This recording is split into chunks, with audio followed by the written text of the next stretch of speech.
What's up, guys? Today we're gonna go over some tips and useful information for anyone starting a new game to help you get off to a good start in Immortals Fenyx Rising. Currently, there aren't a ton of guides for this game, but the one thing there is plenty of are beginners tips and tricks videos, in which the entire video consists of obvious shit that you'd figure out on your own right away anyways. This is not one of those videos. My focus here is going to be more on early beneficial things that took me a while to figure out, rather than things that the game covers on its own. My name is Park Attack. Let's get going.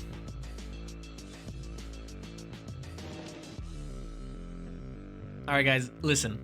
I know what I said in the intro, but this first one, the game actually does kind of tell you. I just felt like I should include it because it's one of the first things that always crosses my mind whenever I start a new game.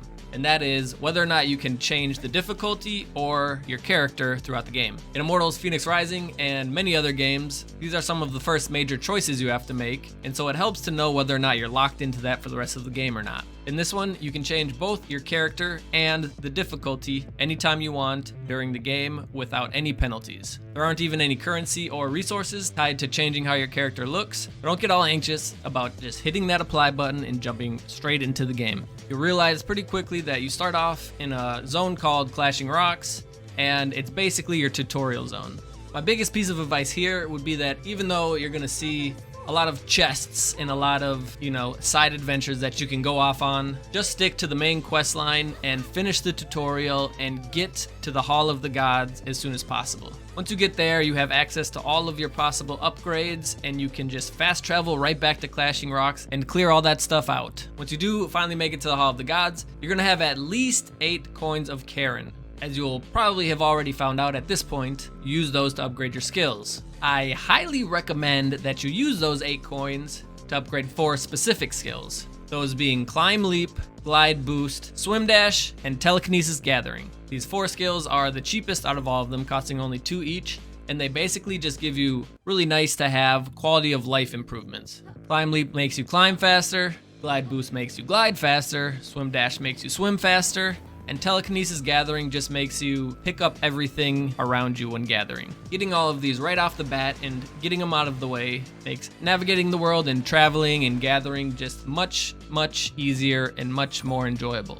However, if you think that's horseshit and you just want to get into the combat skills, the very first skill I can suggest is Axe Sprint Attack. It only costs 5 coins of Karen, so you can get it right off the bat as well if you want to. It's a really good attack that only requires you to be sprinting before using your axe attack. There's no cooldown, it doesn't cost any extra stamina, and it does a big chunk of damage and an even bigger chunk of stun damage. Okay, so now let's say you're out and about doing hero things and you think, I haven't been back to the Hall of the Gods in a while. Maybe I have some upgrades available. If you want to save some time instead of traveling back and checking, you can always look in your inventory and it will tell you if you have enough adamantine to upgrade weapons or armor. It'll tell you if you have enough amber to upgrade your potions. It'll tell you if you have enough of the Zeus's lightning or the ambrosia to upgrade your health or stamina. You can literally check all of that from your inventory and it'll be highlighted showing you whether or not you have enough of those resources to upgrade. When you are back at the Hall of the Gods, there's one thing that's kind of easy to overlook because it's the only thing there that doesn't directly upgrade something, and that is the heroic tasks and the live tasks. Now, the live tasks are usually pretty simple to complete and reward you with Electrum, which you can trade with Hermes for mostly cosmetic upgrades. Heroic tasks, on the other hand, are basically things that you're going to be completing as you play the game, but it's important to accept the objective so that once you do complete it and you return to the Hall of Gods, you can grab the loot from it and you can start the next step of that heroic task. This is something that I ignored for almost my full first playthrough and really regretted because the rewards that you get from these are actually really substantial. You get pretty good quantities of basically every resource, and you also can unlock new weapons and armor as well as weapon and armor cosmetic upgrades. If you've already played the game for a while and you haven't even touched this like I did, don't worry. Most of the objectives that you can complete will be recorded, so all you have to do is accept them and then complete them until you reach an objective you haven't completed yet. Alright, now let's talk about mounts. Pretty soon after reaching the mainland, probably run into a pack of weird red-looking reindeer, and you'll get a pop-up explaining to you how to tame and ride mounts. Crouch down, you creep on over there, you move slowly, and then you press E. Now, although this guy is pretty cool, what if I told you there was a much better mount that you could get really early in the game? Back in Clashing Rocks, on one of the southernmost islands, is like a flashy, silvery-looking Pegasus named Lorien. You can get to him either by jumping and gliding from the taller islands, or you can just swim straight across and use a few stamina potions to get there. Once you're there, you do your crouchy, creepy thing to tame him, and then not only do you have a cooler looking mount, but you've got one that comes with a fully decked out 12 horsepower stamina bar.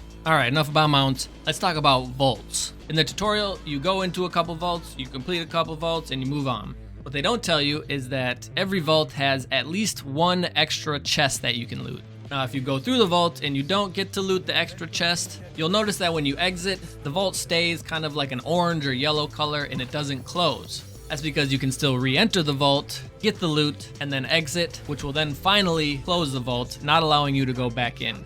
As soon as you enter a new vault, you can look around to see an orange beam going up into the sky, which gives you a general location of where the chest is. Of course, in the larger vaults, there can be multiple chests, but there's always at least one, even in the smaller vaults. Once you get close to the area where the beam was, you won't be able to see it anymore, so you'll have to do a little looking on your own. Bottom line is, if you don't receive all the loot, you can go back in to get it. If you do receive all the loot, it'll close up and you can move on. And here's a little vault side note. If you want to get into a vault, but there's a bunch of enemies guarding it that you don't want to waste your time with, you can simply just ignore them, run past them, and go straight into the vault. Once you've completed the vault and exited, they won't be there anymore, so you won't have to worry about getting jumped. Alright, now let me tell you about potion ingredient farming. Now yes, of course, there are lots and lots of ingredients just sitting out in the open that you can pick up whenever you want throughout the entire world. But there are a couple other ways to get ingredients that you might not know about. The first one, which is also probably the most obvious one, is that you can get pomegranates out of big trees from whacking them with your axe. Especially if you're running around during night, the pomegranates are pretty easy to see because they're big red glowing balls up in the tree. You walk up to the trunk, you start hitting it with your axe, they'll all fall out and you can pick them up off the ground. Now, if you're looking for mushrooms, figs, or flower nectar, you can use your sword or axe to clear bushes, which have a random chance of revealing one of those three. In a similar fashion, you can farm amber from small trees. These ones you can actually see glowing before you chop them down.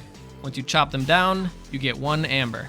If you're really in the need for these ingredients and you want to just grind them out quick, the best way to do this is to find an area with a bunch of bushes and trees, just start hacking away, and then you can fast travel to a nearby location which will respawn all of the bushes and the small trees. Then you just have to make your way back and do it over again. Alright, now this next one on the list might be the one that took me the longest to figure out. In the tutorial, you get your Heracles bracers, which allow you to pick up and throw heavy items. Now this can be useful in combat, as hitting an enemy with a thrown object does decent damage and pretty significant stun damage. Of course, you're also going to use this a lot when trying to solve puzzles. If you tap the throw button, it only uses a small amount of stamina, but it goes the shortest amount of distance and it doesn't show you your trajectory path. If you hold down the throw button for a charge throw, you'll be able to see your trajectory and your stamina will drain. After holding a charge throw for a while, your trajectory does change, even though it's not very noticeable. The longer you hold it, the straighter the path is, and the farther you can throw it. The reason that this one took me so long to figure out is because the difference is not really that noticeable unless you have a larger amount of stamina. But if it is early in the game for you, and you don't have that much stamina, and you just want to throw something a little bit further, just try holding it down until it drains all of your stamina, and then you can really see how far you can throw. One of the things that makes moving through the world much easier and more convenient is fast travel.